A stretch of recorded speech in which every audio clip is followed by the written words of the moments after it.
لہٰذا ہمیں کوئی حکم نہیں دے رہی ہے، جہاد کا امر تو پھر ساقط ہو گیا، یعنی کافر نہیں تو پھر آپ جہاد بھی کسی سے نہیں کر سکتے، ایسا ہی ہے؟ ایسا نہیں ہے، جہاد کے بارے میں خود اللہ تعالیٰ نے بتایا ہے 4 مقامات پر۔ جہاد ایک ہوتا ہے جو پیغمبر کے انکار کے نتیجے میں کیا جاتا ہے، یعنی اللہ تعالیٰ کو جب پیغمبر نے ایک ذمہ داری پہ فائز کیا، جو لوگ اس کو نہیں مان رہے ان کے ساتھ قتال کا حکم دیا گیا ہے۔ ایک جہاد وہ ہوتا ہے آپ پر کسی نے حملہ کر دیا ہے، اب آپ نے اس کا جواب دینا ہے، یا دنیا میں کہیں ظلم اور عدوان ہو رہا ہے۔ تو یہ جو پہلی نوعیت کا جہاد تھا، پہلی نوعیت کی لڑائی تھی جو پیغمبر کے ساتھ خاص تھی، اس کی اسکیم کا حصہ تھی، اس کا خاتمہ ہوا ہے پیغمبر کے جانے سے۔ گویا غلبہ اسلام کے لیے لوگوں کو کفر، شرک، ارتداد کے اوپر سزا دے کر مسلمان کر کے شامل کرنے کے لیے اس کے لیے جنگ نہیں ہو سکتی، لیکن قرآن مجید نے بتا دیا ہے پرسیکیوشن، فتنہ کے خلاف۔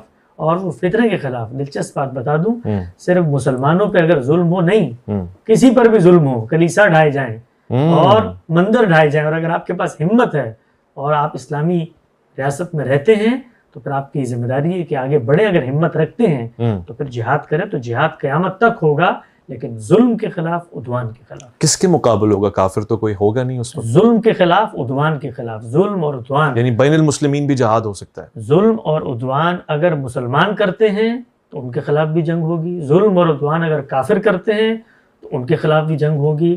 اور اگر حوصلے کے ساتھ سننے کی ناظرین میں ہمت ہو تو میں یہ بھی عرض کر دیتا ہوں کہ اگر مسلمان کرتے ہیں اور کفار ان کو روکتے ہیں تو پھر کفار کے ساتھ مل کے بھی ظلم اور عدوان کے خلاف جہاد ہو سکتا ہے۔ اللہ اکبر۔